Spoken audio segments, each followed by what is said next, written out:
মুখ্যমন্ত্ৰী মহিলা উদ্যমিতা আঁচনিৰ গোটৰ মহিলাসকলে কেতিয়া একাউণ্টত টকাখিনি লাভ কৰিব পাৰিব, দুৰ্গা পূজাৰ আগত লাভ কৰিব নে পাছত লাভ কৰিব পাৰিব, কেতিয়া আপোনালোকে একাউণ্টত টকাখিনি লাভ কৰিব পাৰিব, ইয়াৰ লগতে সাৰ্ভে লিষ্টত আপোনাৰ গ্ৰুপৰ নাম কেনেকৈ চেক কৰিব পাৰিব, কিমান পাৰ্চেন্টেজ আপোনাৰ গ্ৰুপৰ সাৰ্ভে হৈছে কেনেকৈ আপুনি চেক কৰিব পাৰিব, লগতে আপুনি জানিব পাৰিব যে কেতিয়া আপোনাৰ একাউণ্টত টকাখিনি লাভ কৰিব পাৰিব। গোটেইখিনি প্ৰচেছ মই আপোনাক এইটো ভিডিঅ'ত ষ্টেপ বাই ষ্টেপ দেখুৱাই দিম আৰু জনাই দিম। আপুনি অলপ স্কিপ নকৰাকৈ ভিডিঅ'টো সম্পূৰ্ণ চাব। এইটো ভিডিঅ' আপোনাৰ বাবে অতিকৈ ইম্পৰ্টেণ্ট হ'ব, অতিকৈ গুৰুত্বপূৰ্ণ হ'ব। প্ৰথম ভিডিঅ'ৰ ডেছক্ৰিপশ্যনত এটা লিংক দিছো, লিংকত ক্লিক কৰি আপুনি ডাইৰেক্ট এইটো পেজলৈ আহিব পাৰিব। অহাৰ পাছত আপোনাৰ সন্মুখত এনেকুৱাকৈ ইণ্টাৰফেচ আহিব। প্ৰথমতে আপুনি চাব পাৰিব ইয়াত আহিছে লাখপতি দিদি মনিটৰিং ৰিপৰ্ট দিয়া আছে, ইয়াত আপুনি নিশ্চয় দেখিবলৈ পাইছে। পাছত আপুনি চাব পাৰিব ইয়াত আছাম আছে। ইয়াৰ পাছত আপুনি চাব পাৰিব ইয়াত আহিছে শ্ব' 10 দিয়া আছে, ইয়াত আপুনি ক্লিক কৰি আপুনি 100 কৰিব। 100 কৰাৰ পাছত আপুনি স্ক্ৰল ডাউন কৰি তলত আহিব। ইয়াত আপুনি চাব পাৰিব অসমৰ গোটেইকেইটা ডিষ্ট্ৰিক্টৰ নাম আহিছে। ইয়াৰ পৰা আপোনাৰ ডিষ্ট্ৰিক্ট যিখন হয় সেই ডিষ্ট্ৰিক্টখনৰ নাম উলিয়াই আপুনি আপোনাৰ ডিষ্ট্ৰিক্টৰ নামত আপুনি ক্লিক কৰিব। তাৰ পাছত আপোনাৰ সন্মুখত এনেকুৱাকৈ ইণ্টাৰফেচ আহিব। এতিয়া আপুনি স্ক্ৰল ডাউন কৰি তলপিনে আহিব। তলপিনে অহাৰ পাছত এতিয়া আপুনি চাব পাৰিব আপোনাৰ ডিষ্ট্ৰিক্টৰ এৰিয়াত যিমান ব্লক আছে সেই ব্লক এটাৰ নাম ইয়াত আপুনি পাই যাব। ইয়াৰ পৰা আপুনি আপোনাৰ ব্লকৰ নাম উলিয়াই আপুনি আপোনাৰ ব্লকৰ নামত আপুনি ক্লিক কৰিব।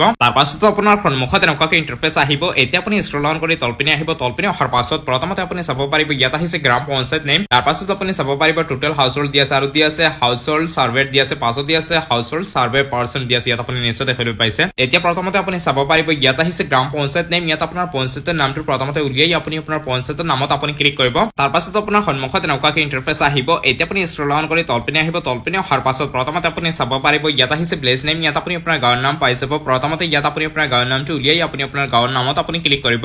গাঁৱৰ নামত ক্লিক কৰাৰ পাছত ইয়াত আহিব SSG গ্ৰুপ নেম। ইয়াত আপোনাৰ গ্ৰুপৰ নামটো আহি যাব। লগতে আপুনি ইয়াত টোটেল হাউচ হোল্ড পাই যাব। পাছত সাৰ্ভে কিমান হৈছে ইয়াত আপুনি চাব পাৰিব আৰু হাউচ হোল্ড সাৰ্ভে পাৰ্চেন্ট ইয়াত অট'মেটিকলি আহি যাব। আপোনাৰ গ্ৰুপৰ নাম ইয়াত থাকিব আৰু ইয়াত পাৰ্চেন্টেজ আহি যাব। লগতে ইয়াত আপোনাৰ হাউচ হোল্ড সাৰ্ভেটো কিমান হৈছে ইয়াত আপুনি চাব পাৰিব কিমান সদস্যৰ হৈছে আৰু কিমান পাৰ্চেন্ট হৈছে। ইয়াত আপুনি এনেকৈ মোবাইল ফোনত চেক কৰিব নোৱাৰিব কাৰণ সাইটটো বহুত লোডিং হৈ থাকে আৰু আপোনালোকে ডেস্কটপ সাইটত লেপটপ বা কম্পিউটাৰত আপুনি চাব পাৰিব। মোবাইল ফোনৰ জৰিয়তে আপুনি লিষ্টত আপোনাৰ গ্ৰুপৰ পাৰ্চেন্টেজ আৰু সাৰ্ভে আপুনি চেক কৰিব নোৱাৰিব কাৰণ সাইটটো বহুত লোডিং হৈ থাকে। সেইকাৰণে এতিয়ালৈকে বৰ্তমান দুৰ্গা পূজাৰ আগত কোনো ধৰণৰ এনে অফিচিয়েল আপডেট অহা নাই যে আপোনালোকে দুৰ্গা পূজাৰ আগত টকাখিনি একাউণ্টত লাভ কৰিব পাৰিব। সেইকাৰণে এখন তালিকাত আপোনাৰ নামটো চোৱা বা আপোনাৰ গ্ৰুপৰ নামটো চোৱা একেবাৰে বাধ্যতামূলক নহয়। আপোনালোকে কেৱল মাত্ৰ চেক কৰিব পাৰিব যে আপোনাৰ সাৰ্ভে কিমান হৈছে, লগতে আপোনাৰ কিমান পাৰ্চেন্টেজ আপোনাৰ গ্ৰুপৰ সাৰ্ভে হৈছে সেইখিনি আপুনি চেক কৰিব পাৰিব। কিন্তু এতিয়ালৈকে অফিচিয়েল কোনো ধৰণৰ আপডেট অহা নাই যে আপোনালোকে টকাখিনি দুৰ্গা পূজাৰ আগত লাভ কৰিব পাৰিব। চৰকাৰৰ ফালৰ পৰা এতিয়ালৈকে কোনো এটা সিদ্ধান্ত লোৱা নাই যে আপোনালোকে কেতিয়া টকাখিনি লাভ কৰিব পাৰিব, কোনো এটা তাৰিখ অফিচিয়েল ঘোষণা কৰা নাই। বন্ধু বান্ধৱীসকল আজিৰ এইটো ভিডিঅ'ত এইখিনি আছিল। আশা কৰিছো আপোনালোকে নিশ্চয় বুজি পাইছে। যদি কিবা প্ৰশ্ন থাকে তেন্তে আপোনালোকে নিশ্চয় মোক কমেণ্টত জনাব। লগতে আপোনালোকে চেনেলটো ছাবস্ক্ৰাইব কৰিব।